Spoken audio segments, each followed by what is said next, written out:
அனல் பறக்குதுங்க நம்ம ஐயனார் துணையில.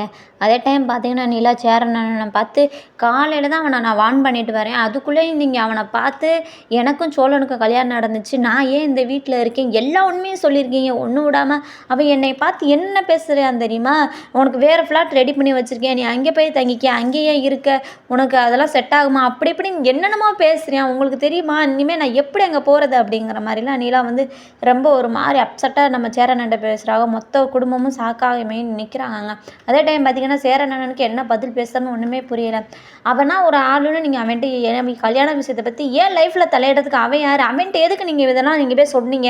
அப்படின்னு சொல்லிட்டு ஒரே சண்டைங்க வீட்ல.